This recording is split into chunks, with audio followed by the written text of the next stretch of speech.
ব্যস্ত পর্যটকরা। প্রাণ চাঞ্চল্য বেড়েছে হোটেল, মোটেল, রেস্তোরাঁগুলোতে। এ বিষয়ে আরো বিস্তারিত জানাতে কক্সবাজার সমুদ্র সৈকত থেকে যুক্ত হচ্ছেন মন্তস বেদজ্ঞ এবং কুয়াকাটা সমুদ্র সৈকত থেকে যুক্ত হচ্ছেন সহকর্মী জসিম পারভেজ। শুরুতেই যেতে চাই মন্তসের কাছে। মন্তস, জানাবেন পর্যটন আগমনে স্থানীয় অর্থনীতির ওপর কেমন প্রভাব পড়েছে আর কত শতাংশ হোটেল, মোটেল বুকিং হয়েছে জানাবেন।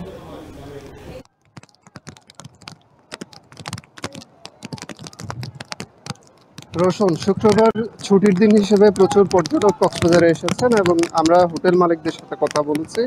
তারা যেটি বলছেন যে কিছু হোটেলে 40 থেকে 50% এবং কিছু হোটেলে 50 থেকে 60% কক্ষ বুকিং রয়েছে এবং তারকা মানের যে হোটেলগুলো রয়েছে এগুলোতে শতভাগ বুকিং রয়েছে অনেক হোটেলে।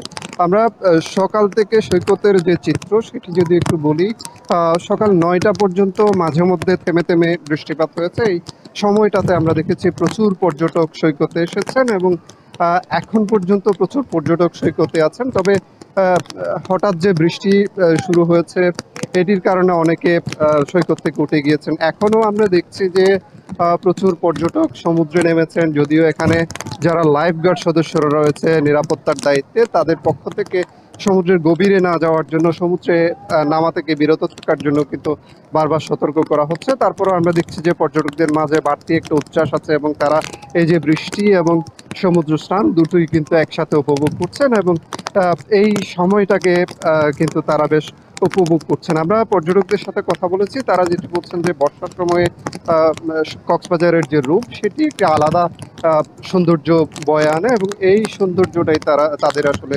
মুগ্ধ করেছে। যেহেতু বৃষ্টি স্নাত পরিবেশে অনেকের সমুদ্র ভ্রমণের, সমুদ্র দেখার সুযোগ হয় না, সেই সুযোগটি আজকে অনেকে পেয়েছেন, সেটি তারা আমাদেরকে বলছিলেন। এবং আমরা হোটেল মালিকদের সাথে যেহেতু কথা বলেছি, তারা যেটি বলছেন যে সামনেই পুরোপুরি পর্যটন মৌসুম শুরু হবে, বিশেষত নভেম্বরের শুরু থেকে পুরোপুরি পর্যটন মৌসুম শুরু হবে এবং এই সময়টাতে পর্যটকের চাপ আরো বেশি বৃদ্ধি পাবে এবং ধারাবাহিকভাবে আসলে অক্টোবর থেকেই এই পর্যটক আগমনের হারটা ক্রমান্বয়ে বাড়বে এবং নভেম্বরে গিয়ে কিন্তু সেই চাপটা একেবারে বৃদ্ধি পাবে বলে তারা আশা করছেন এবং সেইভাবেই কিন্তু এখানে হোটেল, মোটেল, গেস্ট হাউস, রিসোর্টগুলোতে প্রস্তুতি নেওয়া হয়েছে এবং এখন পর্যন্ত প্রত্যেক ছুটির দিনেই এখানে পর্যটক সমাগম থাকছে এবং এখানে 3 শতাধিক রেস্তোরাঁ রয়েছে, 5 শতাধিক হোটেল, মোটেল, গেস্ট হাউস রয়েছে পর্যটকদের আবাসনের জন্য। সেই গেস্ট হাউসগুলো মূলত পর্যটক যখন থাকে এই গেস্ট হাউসগুলোর ব্যবসা বাণিজ্য নির্ভর করে এবং এখন যেহেতু পর্যটক রয়েছে তাদের ব্যবসা বাণিজ্যটা চাঙ্গা রয়েছে। রেস্তোরাঁগুলোতেও পর্যটকদের উপস্থিতি বাড়ার কারণে ব্যবসা বাণিজ্য চাঙ্গা রয়েছে। এছাড়াও সৈকত কেন্দ্রিক যে ক্ষুদ্র ব্যবসা প্রতিষ্ঠানগুলো রয়েছে সেই ব্যবসা প্রতিষ্ঠানগুলোতেও পর্যটকদের আনাগোনা কিন্তু বেড়েছে এবং এই যে পর্যটকদের আনাগোনা বৃদ্ধি পেয়েছে, বেচা কেনা বৃদ্ধি পেয়েছে, এটির কারণে ব্যবসায়ীদের মাঝে কিন্তু সন্তুষ্টি কাজ করছে। রোশন, এই ছিল কক্সবাজার সৈকত থেকে আমার কাছে সবশেষ। এবার একটু কুয়াকাটার খবর জানতে চাই, সেখানে আছেন আমাদের সহকর্মী জসিম পারভেজ। জসিম, জানাবেন যে বৈরী আবহাওয়ায় পর্যটকদের নিরাপত্তার জন্য কর্তৃপক্ষ আলাদাভাবে কি ব্যবস্থা নিয়েছেন?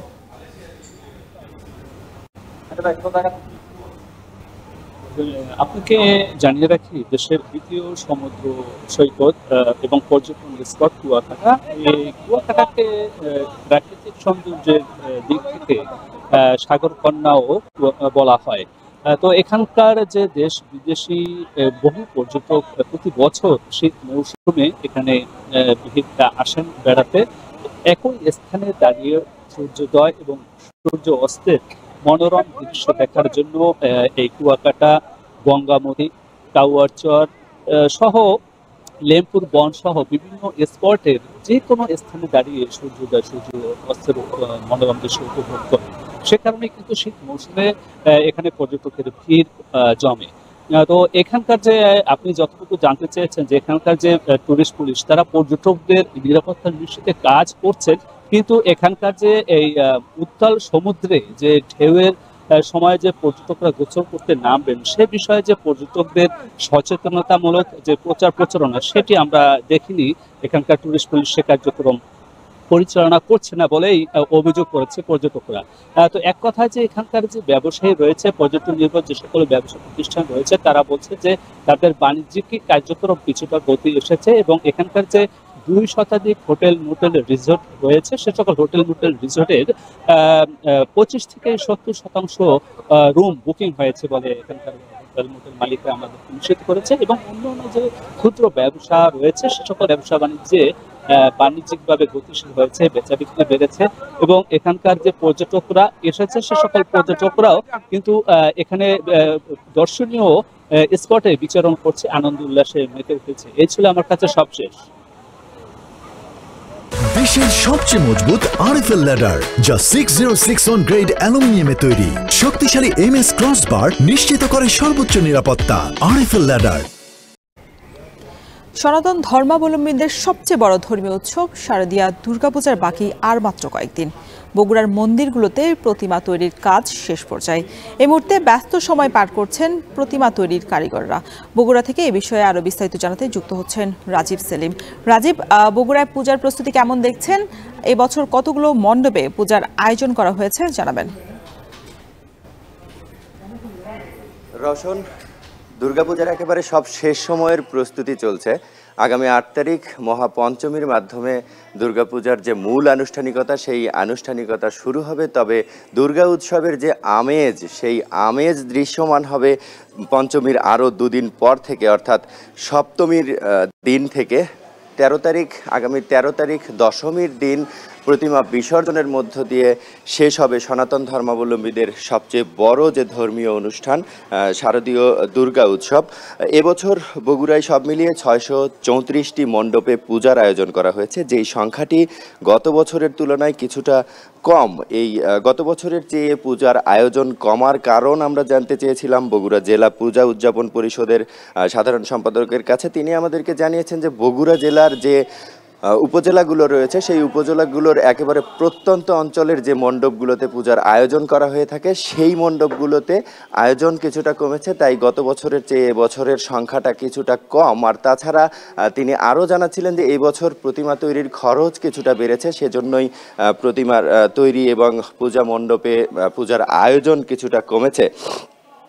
আমরা তার সাথে কথা বলেছি এই বছরের পূজার যে নিরাপত্তার বিষয় সেই নিরাপত্তার বিষয় নিয়ে। তিনি আমাদেরকে জানিয়েছেন যে জেলা প্রশাসন, পুলিশ প্রশাসন, তাছাড়া বিভিন্ন দলের রাজনৈতিক নেতৃবৃন্দের সাথে কথা বলেছেন, দফায় দফায় তাদের বৈঠক হয়েছে। সেই বৈঠকের মাধ্যমে তিনি আশ্বস্ত হয়েছেন, পূজা উদযাপন পরিষদ আশ্বস্ত হয়েছেন যে এবছর বগুড়ায় কোনো রকম কোনো অপ্রীতিকর ঘটনা ছাড়া পূজা উদযাপন হবে, এমনটি আশা করছেন সনাতন ধর্মাবলম্বীরা। আর আগামী 8 তারিখ মহাপঞ্চমীর যে সময় শুভক্ষণ, সেই শুভক্ষণের আগেই এই প্রতিমাগুলো চলে যাবে মণ্ডপে মণ্ডপে। আমি এখন যে মন্দিরটিতে দাঁড়িয়ে রয়েছি এই মন্দিরে সব মিলিয়ে 20টি প্রতিমা তৈরির কাজ চলছে, তার মধ্যে 2টি সমাপ্ত হয়েছে এবং সেগুলো মণ্ডপে চলে গেছে, বাকি 18টির কাজ চলছে।